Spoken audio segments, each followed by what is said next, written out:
السلام علیکم ورحمۃ اللہ وبرکاتہ۔ شاہد فیکٹ چینل میں خوش آمدید محترم ناظرین۔ شاہد فیکٹس ایک قدم اٹھانے جا رہا ہے۔ آپ ہمارے یوٹیوب چینل پر سن سکیں گے تاریخی ڈراموں پر تبصرے اور آنے والی قسطوں کے بارے میں انداز رائے۔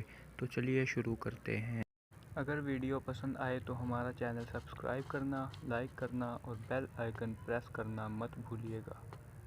تو ناظرین، آج ہم بات کریں گے سیزن 3 کی کہانی پر اور سیزن 3 میں بڑے اداکاروں کو شامل کرنے کی وجہ پر۔ سیزن 3 میں نئے کرداروں کو شامل کرنے کی وجہ کیا ہے، جبکہ کرولوش میں پہلے ہی بہت بڑے کردار موجود ہیں؟ تو ہم آپ کو اس کا جواب بتاتے چلیں۔ یہ سیزن بہت اہم ہونے جا رہا ہے۔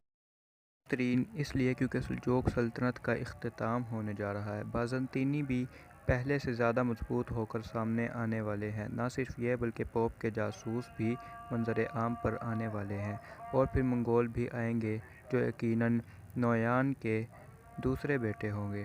اس کے علاوہ کرمانی لوگ بھی شامل ہوں گے جن سے دشمنی کی ابتدا دکھائی جائے گی۔ اور یہ لوگ ہمیں مختلف چالیں چلتے ہوئے دکھائی دیں گے، کبھی بازنطینیوں کے ساتھ تو کبھی منگولوں کے ساتھ چالیں چلتے ہوئے دکھائی دیں گے۔ اور دوسری طرف قبیلے میں بچے بھی دکھائے جائیں گے، جو سب سے پہلے تو عثمان کے بیٹے ہوں گے، یعنی علاؤالدین اور اورحان۔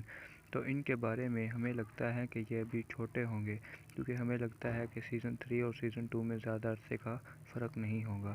اور ان کے ساتھ ساتھ ہمیں گندوز اور آئیگل کا بیٹا بھی دکھایا جائے گا۔ گندوز کا بیٹا جس کا نام آئیدوگدو تھا وہ بھی دکھایا جائے گا، جو عثمان کی طرح ہی بہادر ہوگا۔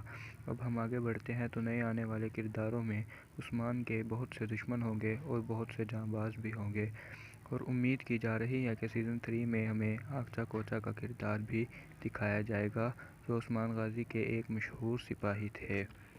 اور آگے ہم بات کرتے ہیں سیزن 3 کے پوسٹر کے بارے میں، جس کے بارے میں کہا جا رہا ہے کہ وہ اسی ہفتے ریلیز ہو جائے گا۔